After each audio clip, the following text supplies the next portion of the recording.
Bismillahirrahmanirrahim. Untuk makalah yang kedua, membahas tentang formasi dan dilema shaf awal dalam jamaah. Sebenarnya ini adalah kasus yang terjadi di Pondok Pesantren Lirboyo. Di Pondok Pesantren Lirboyo itu seringkali santri, terutama santri laki-laki, itu kalau berjamaah mereka lebih senang, lebih mengutamakan mengisi ruang masjid daripada menata shaf secara penuh.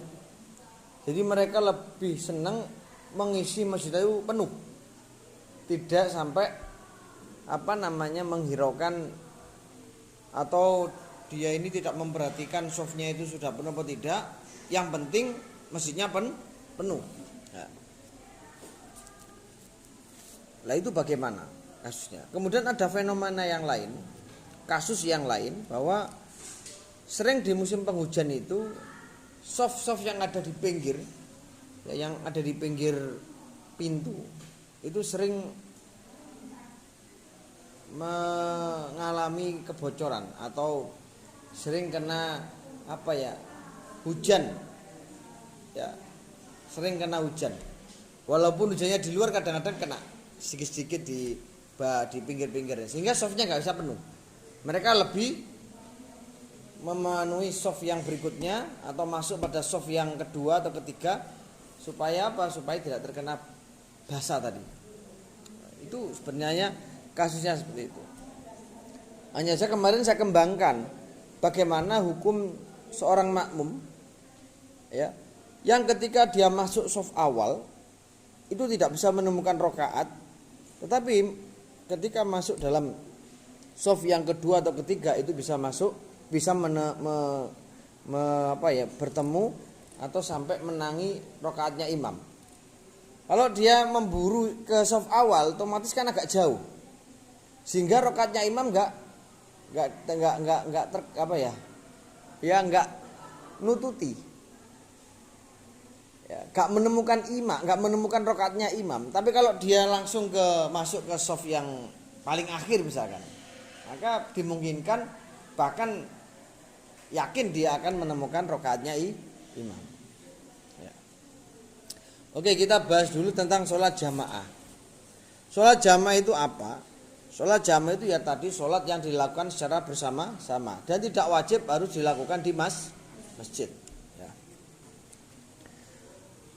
Sholat jamaah itu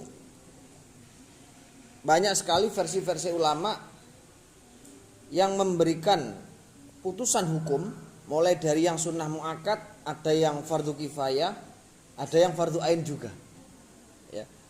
Sebagaimana yang disampaikan oleh muallifnya kitab Fathul Qorib, kemudian Imam Rafi'i itu memilih bahwa sholatul jamaah lirijal fil faraid ghairil jum'ah sunnatun muakkadatun. Sunnah muakkad. Nah, kebalikan atau muqabil dari sunnah muakkad, jika dia tidak melakukan jamaah maka hukumnya makruh. Salat tarawih juga begitu, hukumnya sunnah muakkad. Kalau dia ditinggalkan hukumnya makruh.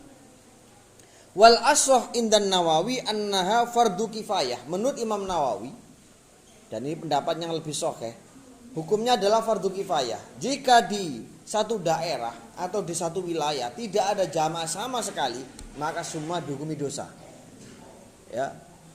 Harus ada sebagian yang melaksanakan jamaah.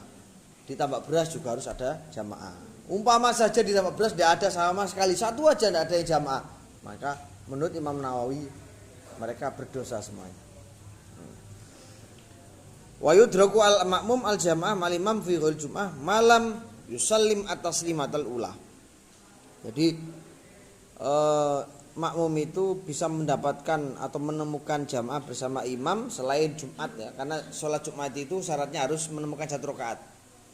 Tapi kalau selain Jumatan, walaupun Anda menemukan imam dalam tahiyatul akhir, tetap itu dinamakan jamaah jamaah, tetap dianggap jamaah walaupun sudah detik-detik akhir mau salam.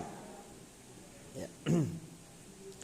Ada yang mengatakan bahwa amal jamaah fil jum'ah, ini memang jelas ya, amal jamaah fil jum'ah fa fardhu ainin. Kalau jamaah di sholat Jumat itu hukumnya fardu ain. Wala tahsulu bi aqalla min rakaatin, enggak boleh kurang dari 1 rakaat. Misalkan Anda sholat Jumat dapat 1 rakaat mufaraqah, enggak masalah. Yang penting sudah terpenuhi 1 rakaat bertemu dengan imam dalam sholat Jumat. Ya. Kemudian tentang antara makmum dan imam. Kalau imam, ya kalau imam itu niat imam itu sunnah. Nawait usolli fardhu dzuhri 4 rakaat mustaqbilal qiblati adaan imaman. Ya, melafadzkan niat, memasukkan hati dalam niat imaman itu sunnah. Walaupun ada yang mengatakan ketika dia sholat sendiri itu sunnah. Ya. Sopawaro ada makmum yang dari bangsa jin yang makmum. Tapi kalau statusnya makmum itu wajib. Wa yajibu alal makmum ayyanuya al-itimam. Kalau makmum itu wajib meliniat atau melafadzkan niat atau menghadirkan niat makmum. Karena kalau dia enggak makmum, niatnya enggak makmum kok ikut imam, ya enggak boleh, enggak sah. Ya. Awil iqtida bil imam. Wala yajibu ta'yinuhu bal yakfi al tidak bil hadir illam ya'rifu. Sampeyan niku rek wayahe salat terus ora usah aneh. Wis makmum ya makmum ngono ae, ora usah kate sholli fardhu dzuhri 4 rakaat mustaqbilal qiblati adaan makmuman li Zaidin. Ternyata duduk Zaid. Lha iku malah tidak sah, maka batal nggih. Jadi ketika ditakyin wa akhto'a, salah yang ditakyin itu batalat salat itu. Jadi tidak perlu.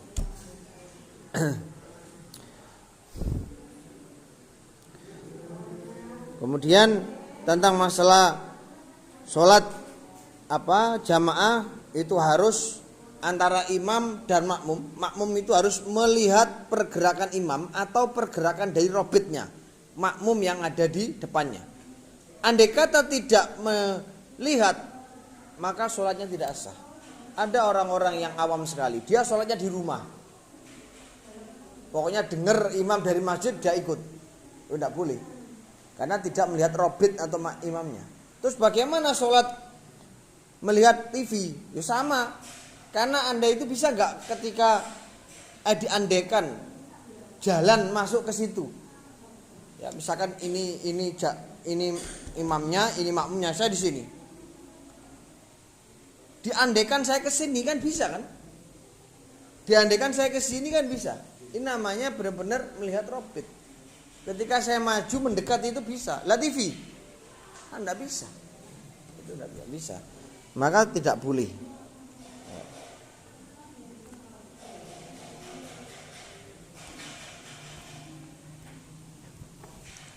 Kemudian tentang masalah tadi ya, bagaimana hukum sholat jamaah dengan sholat yang berbeda, ya, sholat yang berbeda itu nanti ada syarat-syaratnya. Bagaimana hukum sholat jamaah itu harus harus sesuai, kecuali nanti ada hal-hal yang tidak diperbolehkan.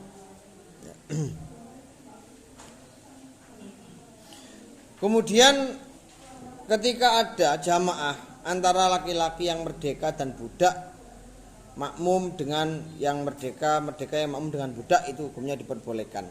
Ya. Tapi kalau anak kecil yang belum tamyiz itu tidak boleh untuk makmum dengannya. Ya, tidak boleh makmum dengannya. Kemudian misalkan begini. Ada jamaah yang posisinya sama persis dengan imam, ya, sama persis dengan imam. Ini juga begitu.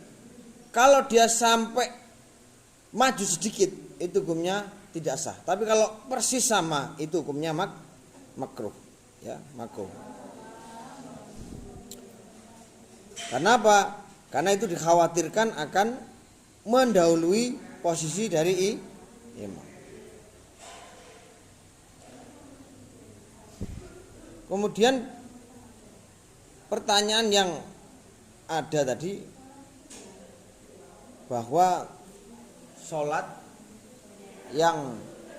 jamaah dilakukan dengan sholat yang berbeda tadi ya, ada ya. Misalkan sholat duhur, dia makmum dengan sholat qobliyah, itu hukumnya bagaimana? Hukumnya diperbolehkan dan makruh ketika dia tahu kalau statusnya sunnah. Misalkan tahu saya, sholat qobliyah, saya ikut makmum dengannya, itu hukumnya tidak apa-apa. Tetapi ketika kita tahu itu dilaksanakan, ketika tahu kita bahwa yang dilakukan adalah sholat sunnah qobliyah atau ba'diyah, maka hukumnya makruh bagi saya dan bisa mempengaruhi pada fadilah jamaah. Paham deh? Tapi kalau saya tidak tahu itu sholat qobliyah atau ba'diyah, saya ikut, ya tidak masalah. Itu nanti juga dapat fadilah jamaahnya. Fadilah jamaahnya tetap dapat.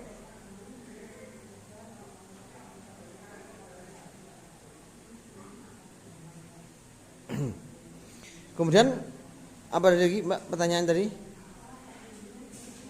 Pertanyaan tadi apa?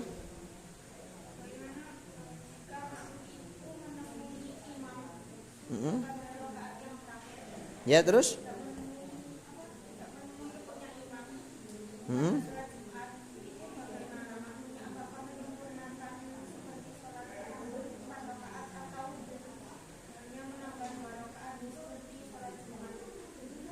Dia posisinya menemukan imam dalam rakaat terakhir. Ya, terus datang. Terus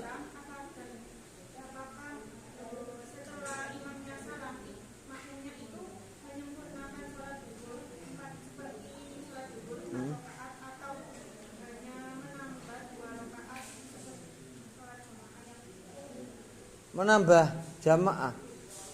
Menambah. Hah? Ini sholat Jumat dah? Atau sholat jamaah? Sholat Jumat ya. Sholat Jumat itu kalau sampean menemukan imam dalam keadaan tahiyat akhir, itu nanti penyempurnanya sholat duhur. Tidak boleh punya sholat duhur. Karena apa? Karena sholat Jumat itu tidak boleh kecuali menemukan satu rakaat. Nah, kalau dia menemukan dalam imam tahiyat akhir, maka penyempurnanya adalah itu seperti sholat duhur, yaitu 4 rakaat. Kan tadi yang saya sampaikan bahwa yang namanya sholat Jumat itu harus menemukan 1 rakaat. Ya, harus menemukan 1 rakaat. Wala tahsulu bi aqalla min rakaatin. Kalau sholat Jumat itu tidak akan bisa dianggap kecuali sudah mendapatkan 1 rakaat. Terus tadi yang saya tanggapi tentang makalah yang disampaikan bahwa nanti sholat jamaah yang ada dilema tadi, kalau saya tidak masuk shaf awal juga bagaimana, dan jamaah itu bagaimana. Maka tadi hukumnya kan tetap mendapatkan fadilah jamaah ya, atau gimana?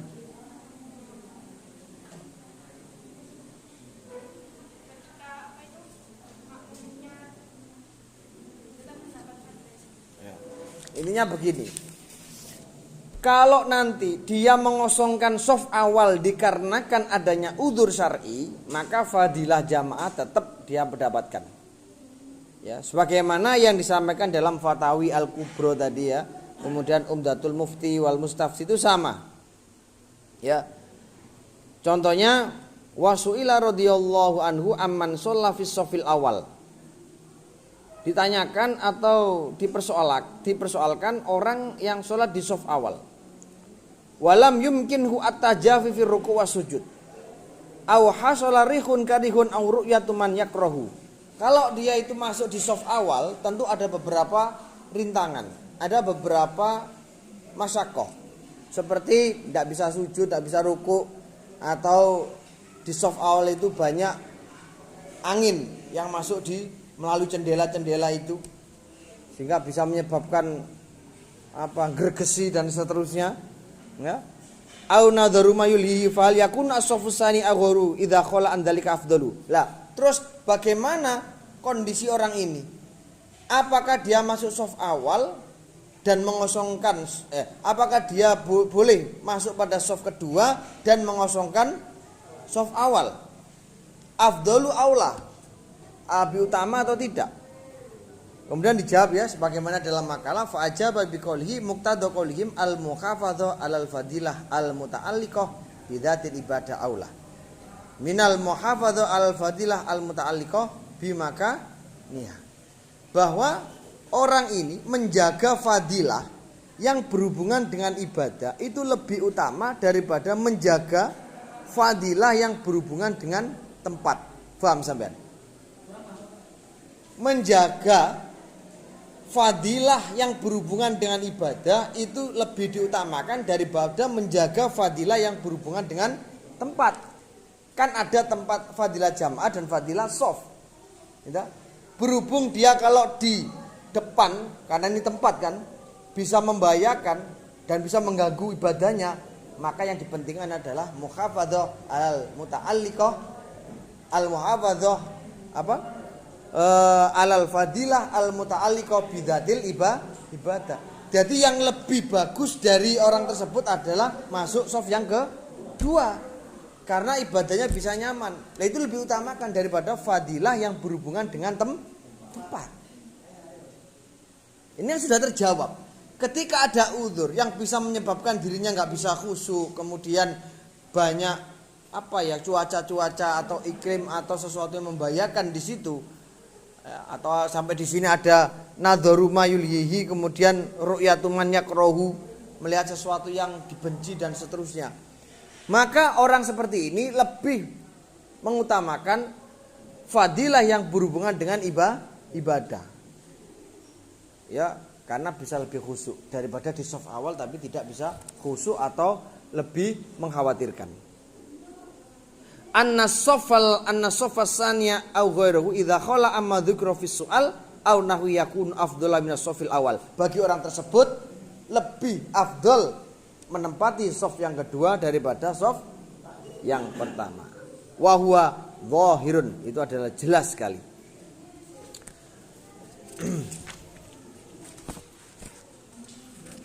Kemudian bagaimana? Misalnya begini.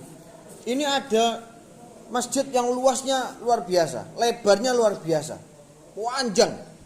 Bahkan shaf kedua itu kadang-kadang tidak sampai terisi.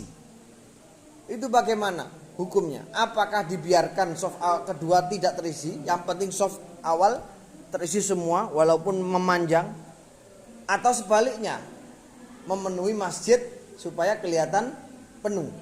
Nah, dalam aturan seperti ini ulama memilih bahwa yang paling diutamakan adalah shaf awal walaupun nanti memanjang sampai keluar. Ya, walaupun memanjang sampai keluar. Sebagaimana di dalam kitab Umdatul Mufti itu bahwa qala syekhuna wa sarraha ashabuna. Ashabuna berarti ulama yang bermadzhab Syafi'i. Qala syekhuna wa sarraha ashabuna bi anna as-saffal awal huwa alladhi yali al-imam wa intola. Loh, shaf awal itu adalah shaf yang berada di belakang imam. Wa intola meskipun dia memanjang, wa kharaja anil masjid meskipun dia sampai keluar masjid. Fa huwa afdalu minas shaffis sani. Dia lebih utama daripada shaf yang kedua. Wa in qaruba minal imam, meskipun shaf kedua itu berada lebih dekat dari imam, tapi yang lebih diprioritaskan adalah shaf awal yang manjang. Ya. Nah, itu kira-kira pembahasan atau kasus dari tadi.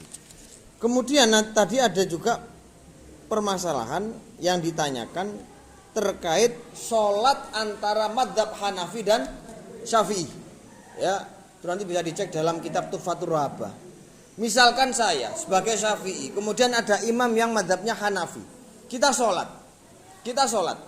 Kemudian kita langsung mendengar Alhamdulillahirabbil alamin, Ar-Rahmanir Rahim, Maliki Yaumiddin. Lah posisi kita ini tidak yakin dan tidak mengetahui imam ini benar-benar tidak membaca bismillah atau tidak, maka ulama Syafi'iyah dalam jamaah seperti ini wajib makmum husnudzon imamnya membaca bismillah. Karena dalam mazhab Hanafiyah membaca bismillah dalam suratul Fatihah itu sunnah bisirri. Sunnah. Biasanya dilakukan dengan siri. Karena Abu Hanifah tidak memasukkan bismillah min suratil Fatihah, tidak memasukkan pada surat Al-Fatihah. Sehingga ayat pertama itu berupa alhamdulillahirabbil alamin. Kalau memang kita yakin dia tidak membaca basmalah, maka jangan diikuti, tidak boleh. Sehingga ada orang Kediri dulu itu pernah bilang, karena dia menguasai madzhabul arba'ah, ketika sholat bilang kepada teman-temannya, kalau saya sholat sendirian jangan sekali-kali mengikuti saya, karena saya kadang ikut Hanafiyah, kadang saya ikut Syafi'iyah, kadang saya ikut Malikiyah, kadang saya ikut Hambaliyah. Ya. Itu nggak mudah, kita nggak boleh pindah-pindah seperti itu kalau belum menguasai qodiyah-qodiyahnya madzhab yang lain. Tuh. Kemudian yang berikutnya tadi tentang kunut ya. Ketika kita makmum di Muhammadiyah, ternyata imamnya tidak baca kunut. Kalau misalnya saja mereka tidak kunut, kemudian kita kunut dan kita bisa selesai sebelum selesai sujud awal dari imam, ya. Andai kata kita baca kunut sendiri, kita tidak tertinggal sampai selesainya sujud awal dari imam, maka disunahkan kunut. Tapi kalau kunut kita sampai memanjangkan waktu sampai habisnya duduk di antara dua sujud, maka hukumnya batal. Karena sama halnya apa? Kita ini tertinggal imam. Hitungannya kalau kita tertinggal imam sampai dua rukun panjang, maka hukumnya adalah batal. Ya. Misalkan gini, sampean baca Fatihah, gak mari-mari imam wis ruku, kemudian itidal, sujud lagi, sujud. Jek sampean jek maca Fatihah, duduk di antara dua sujud. Ketika imam sujud yang kedua, maka batal salat Anda, karena sudah tertinggal dua rukun yang panjang. Paham ya? Rukun yang panjang itu apa? Ya rukuk dan sujud. Kalau itidal duduk di antara situ namanya ruknun qasirun. Jadi sampean enak-enakan Bismillahirrahmanirrahim, imam rukuk di jarno, imam itidal jarno, sujud jarno, sampai dia sujud yang kedua, itu batal soalnya. Karena sudah tertinggal rukun yang panjang sebanyak 2 kali. Itu seperti itu. Paham ya? Nah, kasusnya jamaah itu banyak, Pak. Makanya saya itu tadi tak tunggu. Kasusnya orang jamaah itu banyak. Contoh saja begini. Ada seorang imam yang tidak melakukan tahiyat awal. Kemudian Anda sudah bilang subhanallah. Maka bagaimana sikap Anda dalam mengambil sikap? Ya, sikap Anda dalam mengetahui imam seperti itu. Apakah kita tetap tahiyat awal kemudian menyusul imam, atau kita langsung ikut imam? Apa coba ini? Apa sikap kita? Sikap kita ini harus dan wajib mengikuti imam. Nggak boleh kita tahiyat awal, karena tahiyat awal itu statusnya sunnah. Sedangkan muwafaqatul imam, menyesuaikan dengan pergerakan imam, itu adalah wajib. Sehingga nggak boleh kita mendahulukan atau memprioritaskan sunnah daripada wajib. Sama ketika imam itu lupa, kemudian dia sujud sahwi, Anda nggak sujud sahwi, merasa saya nggak lupa kok, nggak boleh. Ya, meskipun imam sujud sahwi, Anda juga sujud sahwi, nggak boleh terus enak aja, saya nggak lupa kok disuruh sujud sahwi. Loh, bukan masalah itunya, tapi muwafaqatul imamnya ini. Menyesuaikan dengan pergerakan imam. Pertanyaan lain.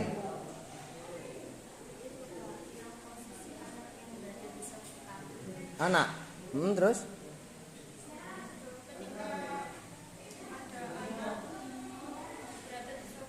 Hmm?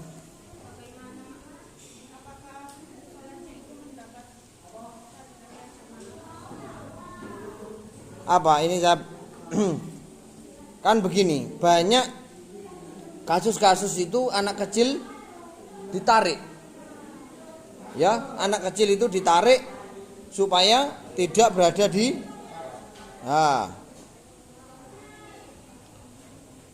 oleh orang perempuan itu kadang-kadang ditarik. Ayo, kamu apa namanya? Ke belakang. Padahal dalam kitab Fatawi Fikih Kubro itu pernah saya share di grup dosen, saya share di grup-grup yang lain, bahwa anak kecil ketika sudah di posisi depan maka tidak boleh, sekali-kali tidak boleh untuk menarik dia ke belakang. Ya.